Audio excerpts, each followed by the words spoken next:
Le invito a buscar en el Nuevo Testamento de su Biblia la epístola a los Filipenses, capítulo 4. Después de unos instantes leeremos algunos versículos de este capítulo para saber cómo controlar nuestra manera de pensar. O, si lo prefiere, cómo controlar nuestros pensamientos. La idea es la misma, expresada con palabras diferentes. Así como en los paquetes de cigarrillos hay una advertencia que dice fumar es peligroso para la salud, yo quiero advertirle que el pensar equivocadamente también puede ser peligroso para la salud. Y en este estudio bíblico de hoy vamos a descubrir si usted es culpable de una manera de pensar equivocada. Hoy quiero compartir con usted una fórmula espiritual para enfrentar los malos pensamientos, generalmente producidos por la depresión, la autocomiseración, la preocupación, el miedo, las iras, el enojo.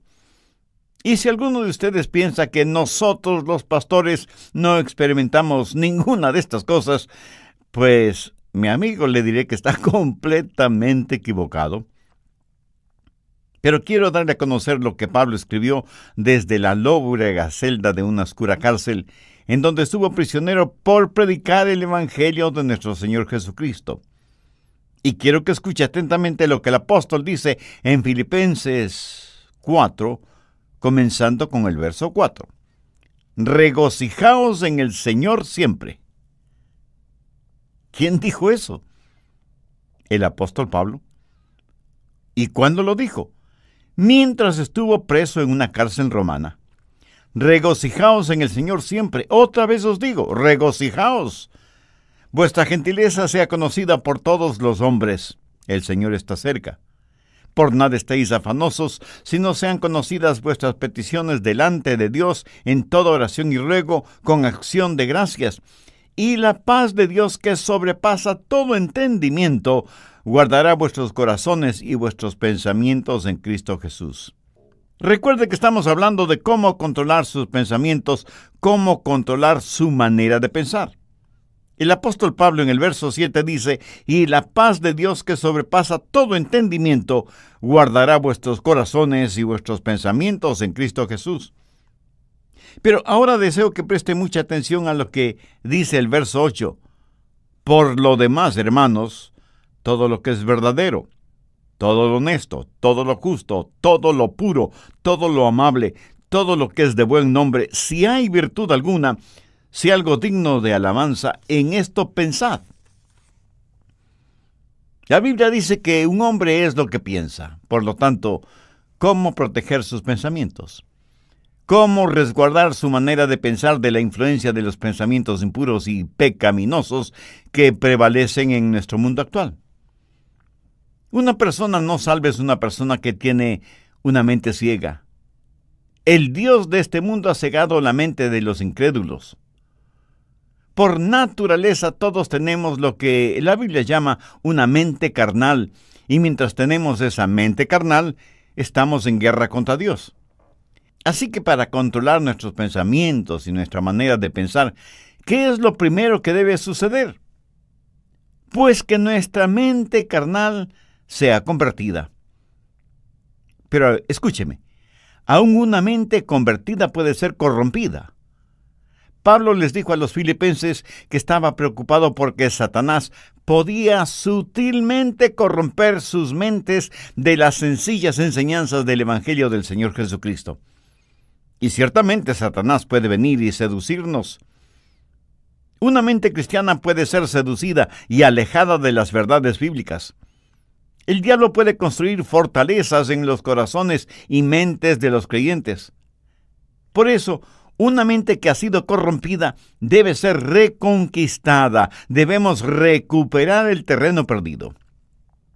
Escúcheme, una mente corrompida que ha sido reconquistada tiene que ser controlada por Cristo. El Señor debe estar a cargo de nuestra mente y debemos aprender a escoger nuestros pensamientos, así como escogemos a nuestros amigos, si es que tuviéramos el suficiente sentido común de escoger solo buenos amigos. Debemos tener ciertos parámetros para saber la clase de pensamientos que debemos admitir en nuestra mente y aquellos que debemos desecharlos en forma absoluta. Pero Pablo, cuando está listo para hablar de estos parámetros, primero presenta un contexto como base fundamental de lo que va a hablar. Y al preparar el escenario, Pablo habla de tres cosas. Primero, usted debe encontrar su gozo en el Señor. Note que en el verso 4 él no dice, regocijaos siempre. Hubiera sido una verdadera tontería si solo decía eso. Pero no es ninguna tontería cuando dice, regocijaos en el Señor siempre. O sea, les está diciendo a los filipenses que el verdadero gozo solo lo encontrarán en el Señor Jesucristo. Esto pone en evidencia que cada creyente que controla su manera de pensar tendrá un gozo, un regocijo consciente, continuo, conspicuo y contagioso, porque ese gozo está fundamentado, anclado en el Señor Jesucristo. Permítame compartir con usted algo muy personal. Yo procuro tener siempre mi mente ocupada, aún en tiempo de descanso o de vacación, porque una mente ociosa es el mejor taller del diablo. Y he descubierto el secreto de la fortaleza. Es el gozo del Señor. Él es mi fortaleza. Y eso no es solo una frase bonita, ni parte de alguna canción espiritual preferida. Es la realidad. El Señor es mi fortaleza. Hay veces cuando dejo mi oficina y vengo a grabar estos mensajes radiales y estoy física y mentalmente cansado. Y me detengo y digo, Señor Jesús, te amo. Gracias por quien tú eres y lo que representas para mí. Tú eres en verdad mi fortaleza física, mental, espiritual y emocional. Y casi de inmediato siento el poder y la fortaleza que inunda mi cuerpo y sé, sin la menor sombra de duda, que el Señor es mi fortaleza. Y por eso me regocijo siempre en el Señor. Por favor, busque Juan 15:11. Estas cosas os he hablado para que mi gozo esté en vosotros y vuestro gozo sea cumplido. De paso, quiero decir que el gozo en Jesús es el único gozo que permanece. Si su gozo depende de alguna otra persona o de alguna cosa, ese es un gozo pasajero que no permanece. Que alguien o algo puede quitárnoslo. Yo me alegro de que el gozo de Pablo no era porque estaba en libertad, porque le hubiera sido completamente fácil decir que estaba gozoso si tenía libertad. Pero él dijo que tenía pleno gozo estando en la cárcel. Así que no tenga su gozo de las circunstancias. No pretende encontrar su gozo en las diversiones. No espere encontrar gozo genuino en los negocios. Ni se engañe creyendo que el verdadero gozo está en tener amigos, aunque sean buenos amigos. Tampoco el tener buena salud es fuente de gozo verdadero. Todas estas cosas que he mencionado le pueden proporcionar ciertas alegrías pasajeras, pero nunca un gozo genuino y verdadero. El único manantial de gozo profundo y permanente es el Señor Jesucristo. Regocijaos en el Señor siempre. Otra vez digo, regocijaos. Segundo, recuerde que Dios siempre está cerca. Reconozca la presencia de Dios continuamente. Pablo en el verso 5 de Filipenses 4 dice, vuestra gentileza sea conocida de todos los hombres, el Señor está cerca.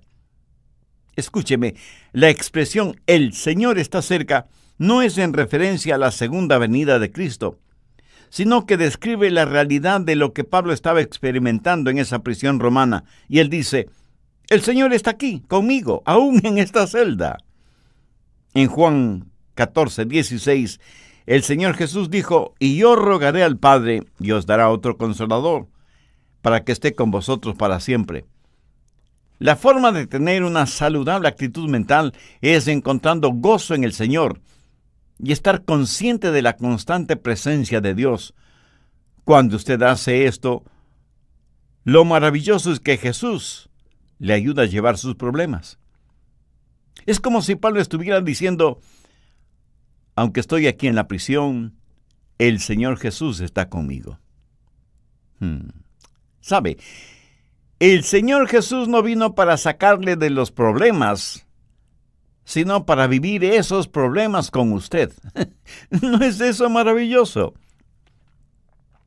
El otro día estuve leyendo acerca de unos prisioneros en la época de José Stalin en Rusia, cuando perseguían ferozmente a los cristianos y los mataban.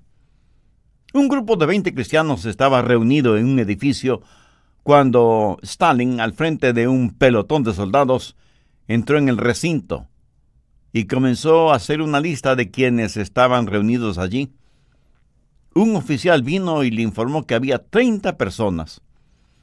Entonces uno de los cristianos dijo: oficial, está equivocado. Estamos aquí 31 personas porque Jesús está aquí con nosotros. Hermoso, ¿no le parece? Tercero, rehúse el preocuparse por todo. Filipenses 4:6. Por nada estéis afanosos, sino sean conocidas vuestras peticiones delante de Dios en toda oración y ruego, con acción de gracias. ¿Lo captó? Por nada estéis afanosos. En el original griego esta frase conlleva la idea de algo que se desgarra. Y eso es exactamente lo que la preocupación hace, nos desgarra interiormente. En un lado está el temor y en el otro lado está la esperanza, y usted se encuentra exactamente en la mitad. ¿Qué es lo que Pablo dice? Por nada estéis afanosos. En varias de sus enseñanzas, el Señor Jesucristo dejó muy claro que no valía la pena el vivir lleno de preocupaciones. Con las preocupaciones, nadie ha podido añadir ni un solo centímetro a su estatura, ni ha podido solucionar algún problema, o disminuir una carga, o secar una lágrima. La preocupación, mi amigo, no tiene ningún valor y además es una gran pérdida de tiempo. Consume nuestras energías. La preocupación no sirve absolutamente para nada.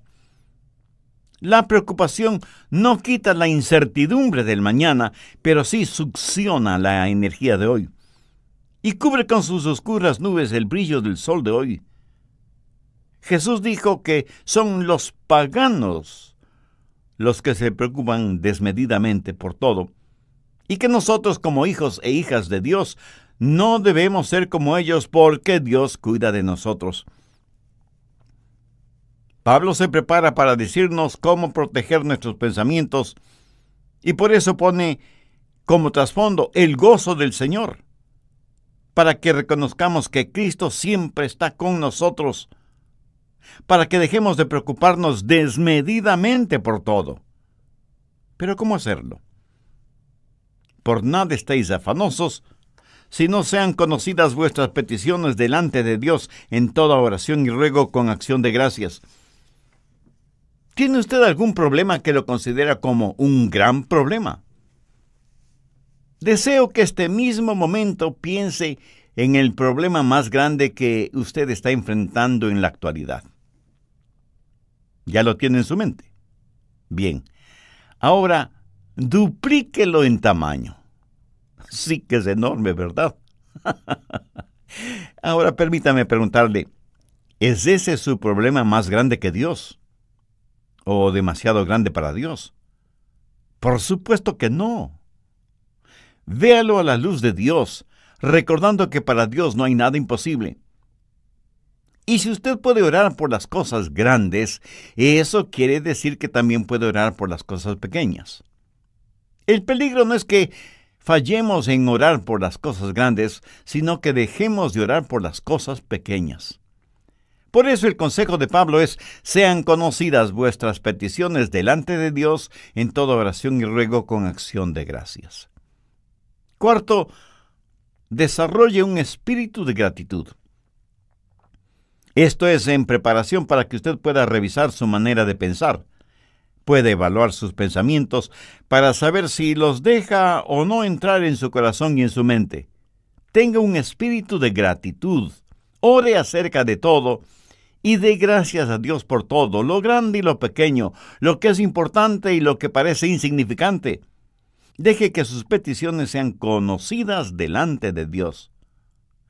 No sé si se habrá dado cuenta, Pero muchas veces nos quejamos cuando no deberíamos hacerlo. Déjeme contarle lo siguiente. Hace algún tiempo ya viajaba en el automóvil de un amigo.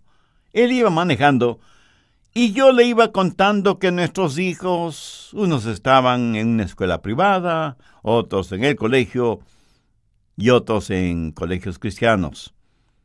Y me quejaba por el altísimo costo de la educación de nuestros hijos. Mi amigo me escuchaba y me observaba. De pronto dijo: daría cualquier cosa en el mundo si es que mi hijo pudiera ir al colegio. Y pensé, qué espíritu de ingratitud el mío. Mi amigo tenía un hijo rebelde, lo que generalmente decimos una oveja negra. Mi amigo estaba dispuesto a pagar cualquier cosa con tal que su hijo quisiera ir a estudiar. Y aquí estaba yo quejándome amargamente de cuán cara era la educación de mis hijos. Paradójico, ¿no le parece? ¿Alguna vez se ha quejado porque tiene que lavar o secar los platos? Hay muchas personas en muchos países del mundo que les gustaría tener platos aunque fueran sucios. ¿Me escuchó? Quiero decir que los platos sucios son una señal de que usted tuvo algo en qué comer. Una cuchara, un tenedor, cuchillo para comer. Mi amigo, hay millones de personas que usan sus manos, sus dedos para comer y ni siquiera tienen agua para lavarlas después. Hay que saber cultivar un espíritu de genuina gratitud hacia Dios. Ahora, todo esto no es más que el escenario para saber cómo controlar sus pensamientos. Es como el estar en un aeropuerto y pasar por los controles de seguridad que tienen sensores para detectar cualquier objeto que pudiera considerarse peligroso o algunas sustancias prohibidas que algunas personas tratan de pasar de contrabando. Los servicios de seguridad en los aeropuertos no permitirán que usted se embarque en un avión llevando esas cosas prohibidas.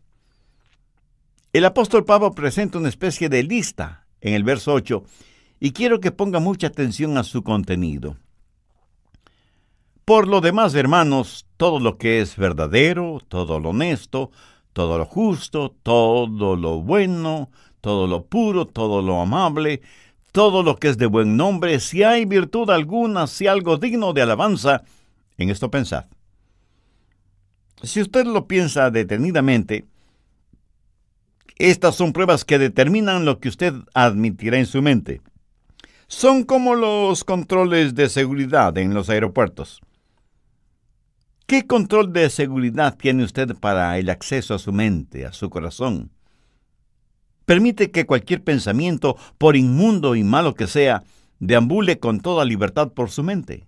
Bien, ahora quiero que note algunas cosas muy importantes.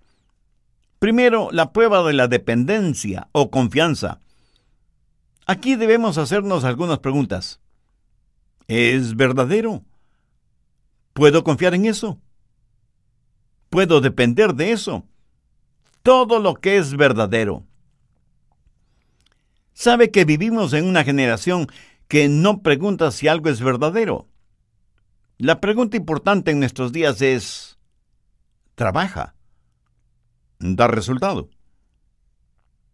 No deje que ninguna cosa prohibida penetre en los recintos de su mente y que cómodamente se instale allí. No la absorba en su corazón, ni la haga parte de su filosofía de la vida. Si algo no es genuino o verdadero, no permita que sea parte de su forma de pensar. Evalúelo todo de acuerdo a la Biblia, que es la fuente primordial de la verdad.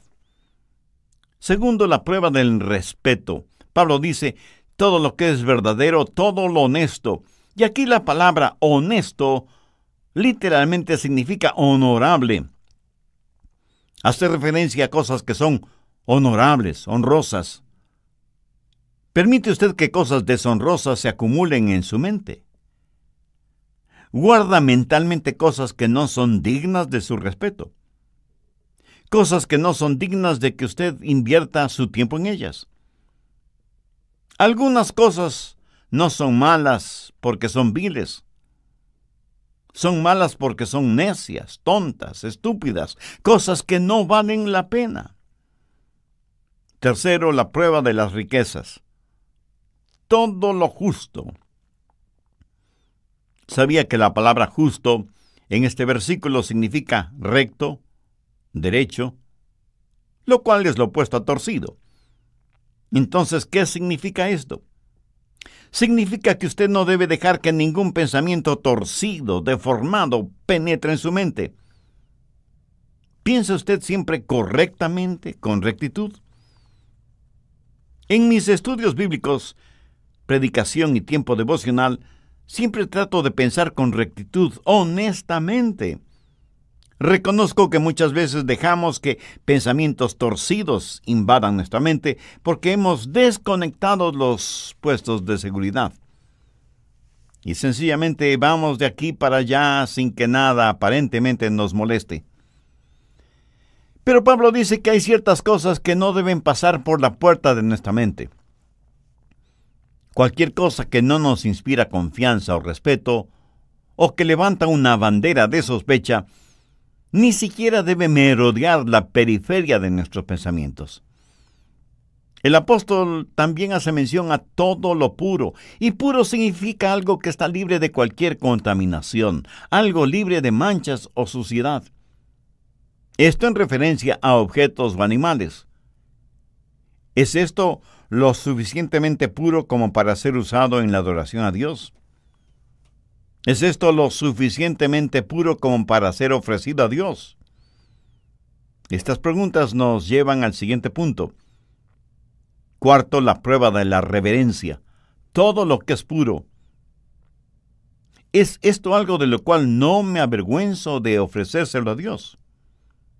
Escúcheme, puede tomar cierta historia o cierta película o cierta música o cierta literatura o ciertas amistades o ciertos hábitos y decir, Señor, con esto te adoro. Estoy seguro que alguien me dirá, Pastor, ¿no estamos supuestos a adorar a Dios con todas las cosas? Mi amigo, si piensa así, está tremendamente equivocado porque la verdad es que debemos adorar a Dios con todas las cosas. Por favor, busque 1 Corintios 10:31. Si pues coméis o bebéis o hacéis otra cosa, hacedlo todo para la gloria de Dios. Ahora piense por un momento. ¿Son sus amistades, sus pasatiempos, su trabajo y aún su propia familia algo con lo cual usted podría decir, Señor, te lo ofrezco a ti? Hace algún tiempo estuve en una conferencia bíblica en otra ciudad y tuve la oportunidad de ver la cadena de montañas conocida como Montañas Azules. Justo en la estación del año cuando las hojas de los árboles se vuelven amarillas, rojas, azules, doradas y, en fin, tienen todos los colores del arco iris. Mi esposa y yo nos quedamos asombrados y maravillados de ver la creación de Dios en toda su espléndida belleza. Y me acuerdo que dije, Señor, esta es una extraordinaria experiencia que me mueve a adorarte más y más. Este buen tiempo que nos permites tener, este regocijo espiritual interno, esta belleza que nos rodea, que proviene de ti, todo te lo dedico a ti porque no solo está lleno de armonía y de encanto, sino de inmaculada pureza. Señor, tú eres digno de nuestra adoración. Amigo, escúcheme.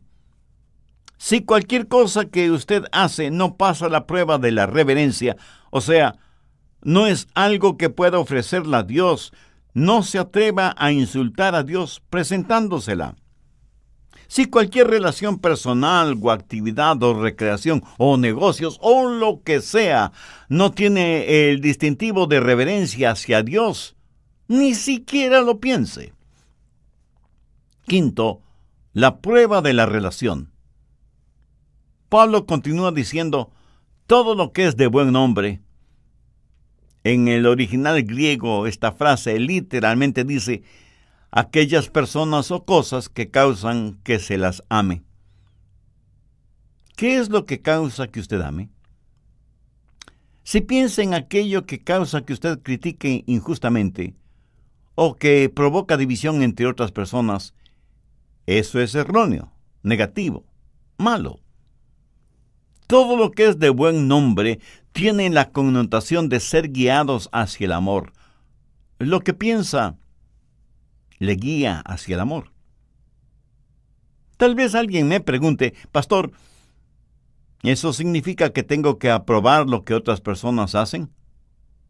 Sí y no. Si lo que hacen es bueno, beneficioso, ejemplar, útil, usted lo aprueba. Si es algo negativo, perturbador, divisivo o destructivo, por supuesto que usted no debe aprobarlo. Y no se necesita ser un genio para entender esto, ¿verdad? Pero el que no apruebe lo que otras personas hacen, por la razón que sea, eso no significa que no debe amarlas. Dios nos acepta a cada uno de nosotros, aunque obviamente no aprueba lo que como pecadores hacemos. Sexto, la prueba del refinamiento. Todo lo que es de buen nombre. Esto hace referencia a algo de categoría, buena educación, refinamiento, algo que es bueno sin mayores explicaciones. Verá, en todas partes del mundo y en todos los niveles sociales hay personas chismosas.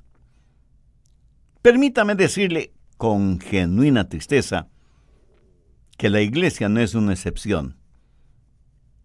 Yo creo que el chisme es una especie de enfermedad que causa la pérdida de la memoria. Hasta ahora no he conocido a ninguna persona chismosa que admitiera ser chismosa. Por lo general, una persona chismosa comienza de la siguiente manera. Bueno, usted me conoce y sabe que no me gusta eso de los chismes, pero sabía que... Y comienza su chismografía con un aire de santidad y confidencialidad, como si estuviera contando una verdad absoluta. ¿Conoce usted a personas así? Ahora, si una persona hace algo y no sabe que lo ha hecho, debo pensar que esa persona tiene un tornillo suelto en su cerebro. Lo triste es que hay personas a quienes les gusta, les deleita el escuchar cosas que no son de buen nombre, relacionadas con otras personas. La gente usa sus oídos como tarros de basura y luego se sorprenden de que los demás siempre estén botando basura verbal en sus oídos. Y la gente bota basura en sus oídos porque sabe que a usted le gusta escuchar esa basura. Y por eso usted sabe de todo el lodo moral, emocional y espiritual que hay en su barrio. En lo negativo, usted sabe todo de todos. La clase de personas que son los nuevos vecinos, que a determinada jovencita ya no se la ve porque está embarazada sin haberse casado, y sus padres, para evitarse la vergüenza, la mandaron a vivir con sus abuelos, que viven muy lejos. Que el hijo de los Pérez está preso por manejar en estado alcohólico, etcétera, etcétera. Y la gente permite que todos estos malos pensamientos tomen residencia en su corazón y su mente. Pablo, al finalizar este tema, dice, si hay virtud alguna, si algo digno de alabanza, en esto pensad. Esto es tan sencillo y sin embargo tan maravilloso. Usted en forma absoluta puede reconquistar, recuperar el terreno perdido si reconoce que hay virtud y que es algo digno de alabanza el pensar en todo lo que es verdadero, en todo lo que es honesto, en todo lo que es justo, en todo lo que es puro, en todo lo que es amable y en todo lo que es de buen nombre. Tal vez lo que voy a decir será como llover sobre mojado, pero tengo que decirlo. Usted no tiene que pensar en ninguna cosa que no quiera pensar. Pero escúcheme, usted debe pensar en algo. Usted no puede controlar su vida mental poniendo a su mente en neutro. Debo pensar en algo. Y si no piensa en algo correcto, le aseguro que pensará en algo incorrecto. Si usted no está pensando en algo bueno, tenga la certeza de que terminará pensando en algo malo. La fórmula para no tener malos pensamientos no es tratando de no tener malos pensamientos. Por ejemplo, trate de no pensar en un submarino ahora mismo. ¿Está seguro que no está pensando en un submarino en este mismo instante? Bien, la única forma para no pensar en un submarino en este momento no es tratando de no pensar en un submarino, sino tratando de pensar en algo diferente. Y las personas que están tratando de no pensar en un submarino están pensando en el submarino acerca del cual tratan de no pensar. Qué interesante, ¿verdad? El apóstol Pablo, escribiendo a los hermanos, a la iglesia en Roma, les dijo: no seáis vencidos de lo malo, sino vence con el bien el mal. Deje que los buenos pensamientos inunden su mente y mantenga su corazón y su mente enfocados en el Señor Jesucristo. En Filipenses 4:7 leemos: y la paz de Dios, que sobrepasa todo entendimiento, guardará vuestros corazones y vuestros pensamientos en Cristo Jesús. Es casi imposible de explicar, pero estamos llamados a tener la mente de Cristo. Por lo tanto, debemos aprender a tener los pensamientos de Dios en Cristo y utilizar la normativa que Pablo nos da en Filipenses 4 como punto de seguridad por donde deben pasar todos los pensamientos antes de que tomen residencia en nuestros corazones y mentes. Y sea agradecido con Dios por su preciosa palabra. Debemos orar para que nos ayude a mantener nuestros pensamientos, nuestras mentes, nuestros corazones bajo la sangre de Cristo. Entre quienes me escuchan en este mismo momento, ¿habrá alguien que quiera entregar su corazón al Señor Jesucristo? Alguien que quiera ser salvo, independientemente de la edad que tenga o del nivel social o financiero al que pertenezca. Alguien que quiera tener un verdadero propósito para vivir y una firme esperanza a la hora de morir.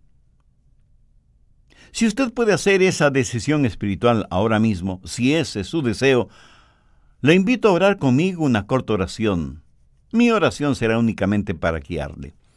Ore con sus propias palabras y puede orar en voz alta o en voz baja o silenciosamente si lo prefiere, pero ore con fe, con sinceridad, con convicción.